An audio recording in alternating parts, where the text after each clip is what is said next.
एक बस और दिल्ली की सड़कों पर 45 मिनट का वो खूनी खेल जिसे सुनकर इंसानियत भी शर्मसार हो गई। 23 साल की एक लड़की जिसने मौत से 13 दिन तक जंग लड़ी और एक माँ जिसने इंसाफ के लिए 7 साल तक अदालतों के चक्कर काटे। आखिर उस रात उस चलती बस के अंदर क्या हुआ था? पुलिस ने बिना किसी सुराग के उन मुजरिमों को कैसे ढूंढा और क्या फांसी के फंदे तक पहुंचाने से इंसाफ पूरा हुआ? आज हम बात करेंगे निर्भया मर्डर केस के बारे में।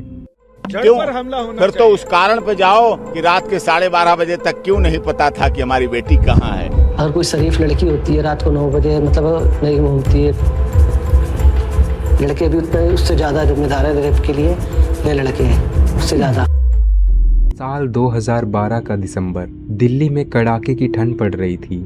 लोग नए साल के स्वागत की तैयारी कर रहे थे। वही हम 23 साल की ज्योति सिंह को देखते हैं, जिसे हम निर्भया के नाम से जानते हैं। वह देहरादून से फिजियोथेरेपी की पढ़ाई कर रही थी और इंटर्नशिप के लिए दिल्ली आई थी। वह काफ़ी मिडिल क्लास घर से थी, जहां उसका फादर घर के खर्चे उठाने के लिए हवाई अड्डे पर लोडिंग का काम किया करता था। निर्भया का एक बहुत करीबी दोस्त भी था, जिसका नाम अरविंद प्रताप था।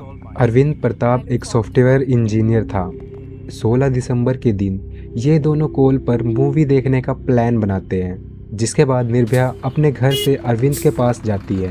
फिर दोनों मिलकर शाम के समय साकेत के सिल्केट सिटी वॉक मॉल में फिल्म देखने के लिए जाते हैं, जहां उन्होंने लाइफ ऑफ पी देखी। फिल्म ख़त्म हुई तो करीब 8:30 बज चुके थे। उन्होंने मॉल में ही थोड़ा समय बिताया और फिर घर जाने के लिए निकल गए। उन दोनों को द्वारका जाना था, जिसके लिए वे मुनीरका बस स्टैंड पहुंचे। वहां कई ऑटो वाले थे, लेकिन कोई भी द्वारका जाने के लिए तैयार नहीं था। ठंड बढ़ती जा रही थी, सड़कों पर सन्नाटा छाने लगा था। तभी वहां पर सफ़ेद रंग की बस आई, जिस पर लिखा था यादव ट्रेवल्स। बस का एक लड़का दरवाजे पर खड़ा होकर चिल्लाया, पालम मोड़ द्वारका, बैठो बैठो। बस के अंदर पहले से ही कुछ लोग बैठे थे, जिससे निर्भया और अरविंद को लगा कि यह सुरक्षित है। उन्होंने 10-10 रुपया किराया दिया और बस में चढ़ गए। बस के अंदर सिर्फ 6 लोग थे। बस का ड्राइवर राम सिंह, उसका भाई मुकेश, विनय, पवन, अक्षय और एक नाबालिग लड़का। बाकी उनके सिवाय बस के अंदर कोई भी नहीं था। उन्हें देखकर लग रहा था कि वो काफ़ी नशे में थे। निर्भया और अरविंद के बैठने के बाद बस आगे की ओर बढ़ने लगती है। बस के अंदर उन लोगों ने दरवाजे को बंद कर दिया और कुछ देर बाद तो लाइट भी बंद कर दी। जब निर्भया के दोस्त ने विरोध किया कि बस गलत दिशा में क्यों जा रही है, तो उन्होंने उस पर ही लोहे की रोड से हमला कर दिया और उसे बेहोश कर दिया। फिर उन्होंने निर्भया को पकड़ा। अगले कुछ घंटों में बस के भीतर जो हुआ वह इंसानियत के नाम पर सिर्फ एक कलंक था। उन 6 लोगों ने बारी बारी निर्भया के साथ रेप किया, लेकिन उन्होंने ना सिर्फ किया बल्कि लोहे की रोड से उनके इंटरनल पार्ट को भी बुरी तरह से जख्मी कर दिया। करीब 11 बजे उन्होंने निर्भया और उसके दोस्त को महिपालपुर फ्लाईओवर के पास कड़कती ठंड में सड़क के किनारे बिना कपड़ों के खून से लथपथ फेंक दिया। जाते जाते उन्होंने बस उनके ऊपर चढ़ाने की कोशिश की, लेकिन उसके दोस्त ने निर्भया को खींचकर बचा लिया। सड़क पर पड़े होने के काफ़ी देर बाद एक यात्री ने उन्हें देखा और पुलिस को फ़ोन किया, जिसके बाद वहां पर पुलिस आई। पुलिस ने उन्हें हॉस्पिटल पहुंचाया। निर्भया की हालत इतनी ख़राब थी कि डॉक्टर्स भी हैरान थे। उसकी आंतें पूरी तरह से ख़त्म हो चुकी थी। अगले 10-12 दिन तक वह मौत और ज़िंदगी के बीच लड़ती रही। इसी बीच उसने अपना अंतिम बयान दिया और इशारे से बताया कि उसके साथ क्या क्या हुआ। उसने कहा, मैं चाहती हूँ कि उन्हें कड़ी से कड़ी सज़ा मिले। जैसे ही यह खबर मीडिया में आई, पूरा देश सड़कों पर उतर आया। छात्र, महिला, बुजुर्ग सब इंडियन गेट पर इकट्ठा हो गए और वी वॉन्ट जस्टिस के नारे लगाने लगे। सरकार पर बड़ा दबाव था। निर्भया की हालत दिन प्रतिदिन बिगड़ती जा रही थी, तो उसे बेहतर इलाज के लिए सिंगापुर के माउंट इलाजबेट हॉस्पिटल एयरलिफ्ट किया गया, लेकिन जख्म बहुत गहरे थे। 29 दिसंबर 2012 को घटना के 13 दिन बाद निर्भया ने सिंगापुर में आखिरी सांसें ली और दुनिया को अलविदा कह दिया, जिसके बाद उसका शरीर भारत लाया गया और लाने के बाद उसका अंतिम संस्कार किया गया।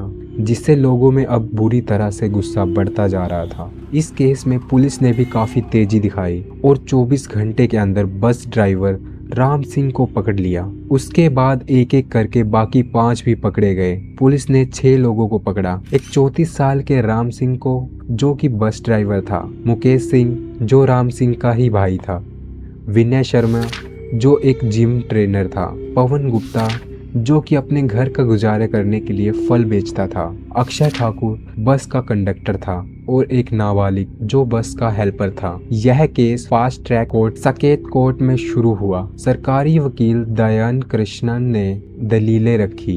बचाव पक्ष के वकील एपी सिंह और एमएल शर्मा ने हर मुमकिन कोशिश की केस को लंबा खींचने की। एक बार आप उनके वकील का इंटरव्यू भी देख सकते हैं, जिसमें वकील ने उसके कैरेक्टर पर भी सवाल उठाया है। मार्च 2013 मुख्य आरोपी राम सिंह ने तिहाड़ जेल में अपनी शर्ट से फंदा लगाकर आत्महत्या कर ली और उसके बाद अगस्त 2013 में जस्टिस बोर्ड ने नाबालिग को दोषी माना। वह 18 से कुछ महीने छोटा था तो उसे सिर्फ 3 साल की सजा मिली। यह देश के लिए बड़ा झटका था। सितंबर 2013 ट्रायल कोर्ट ने बाकी 4 मुकेश, विनय, पवन और अक्षय को फांसी की सजा सुनाई। लेकिन यहाँ से असली देरी शुरू हुई। हमारे कानून में रिव्यू पिटीशन और क्यूरेटिव पिटीशन जैसे विकल्प होते हैं।